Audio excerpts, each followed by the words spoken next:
É fácil entender porque Vagabond é uma obra incrível e que tem muita coisa pra dizer. No mangá, a gente acompanha a jornada do Miyamoto Musashi, um homem que sobreviveu à batalha de Sekigahara, no Japão. A gente vê o crescimento e a evolução do Musashi conforme ele entende a espada e o universo em volta dele. Vagabond distribui muito uma história de barulho e silêncio.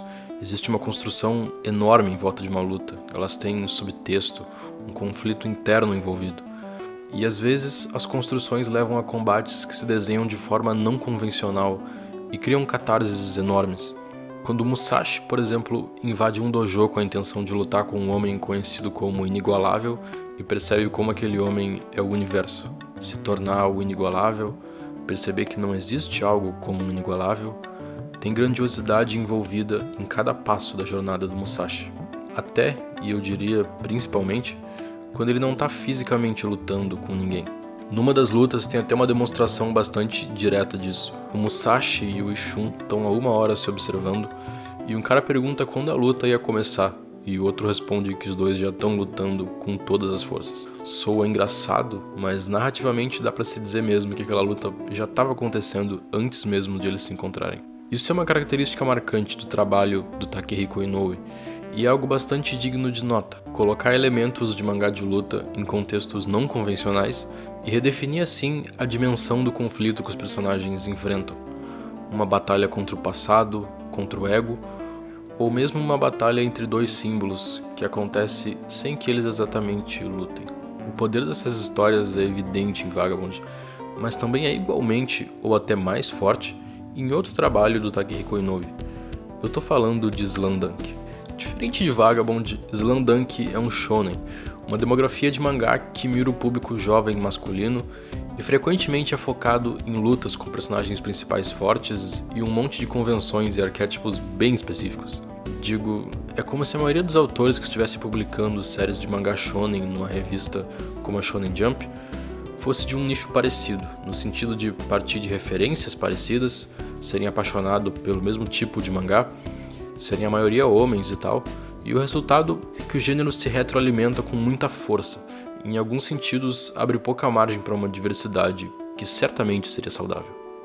Mas, em compensação, essas fixações específicas, como os arquétipos de personagem que se repetem e as convenções de mangá de luta, se manifestam em todo tipo de contexto e tópico, de forma que existem shonens de luta, por exemplo, sobre culinária, sobre tênis, patinação, tudo colocando esses temas específicos sob essa lente do shonen de luta, transformando coisas que aparentemente são totalmente não combativas num super espetáculo dramático que só poderia ser feito por alguém que ama muito aquele assunto. Um exemplo bem conhecido é o Death Note. É muito engraçado aquelas cenas em que o Light está escrevendo os nomes no caderno e a animação traduz aquilo com um super virtuosismo e pinceladas fortes e movimentos exagerados, quase como uma dança com a super música dramática de fundo. Ele tá de certa forma usando o poder, o golpe especial dele. Mesmo sendo bobo, ainda é bem legal assistir esses elementos que transformam Death Note num mangá de batalha, com a diferença de essa batalha ser em um nível psicológico. Um dos momentos que eu mais gosto é quando o L, suspeitando de que o Light é o assassino, convida ele para um jogo de tênis para conhecer ele melhor. Esse jogo é escrito e animado realmente como se fosse uma luta, enquanto rola esse embate psicológico intenso que fica num linear incrível entre uma coisa muito legal e muito ridícula. While it's true that Kira hates losing, it's also true that most people would rather win than lose. It's human nature. Is he going to think that I'm Kira if I go for the win? I suppose I could just lose on purpose, but if I do, it could work against me. Since he'd expect Kira to want to win, he might also expect me to throw the match to avoid suspicion.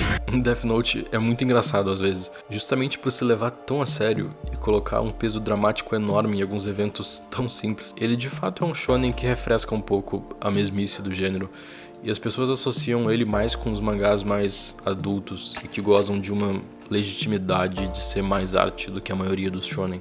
Digo, Slamdunk é um mangá que não se leva tão a sério. Ele não tem a pretensão de ser uma desconstrução de shonen. Ele é mais, na verdade, uma celebração das melhores coisas que tem no gênero, mesmo girando em torno de temas muito menores, entre aspas, e menos grandiosos que a maioria deles. Ele é uma história de esporte, com influência e elementos de mangá de luta, e é simplesmente incrível. Lembra quando eu disse que o Inoue, o autor, é mestre em criar esses conflitos que se desenham de forma não convencional e redimensionam o que está em jogo na história, é como se o contexto de esporte fosse perfeito para isso. Criar verdadeiros estudos de personagem a partir de como eles se relacionam individualmente e como time, diante de situações aparentemente muito simples dentro do jogo. Se parece boba para você a ideia de desenrolar um drama de conflitos humanos que gira em torno de basquete, mano, basquete é o contexto. Através dele se desenha a jornada do herói do personagem. E essa jornada é forte, tanto nos jogos quanto principalmente fora deles, na antecipação e preparo para um jogo, ou no descanso depois de um, o mangá tece uma história sobre amadurecimento, perda e amizade. Você não precisa gostar de basquete para se identificar com o apelo que Slamdunk tem. Isso não se resume só a ele, tem muitos mangás e animes ótimos que giram em volta de esporte e contam suas histórias específicas a partir do tema.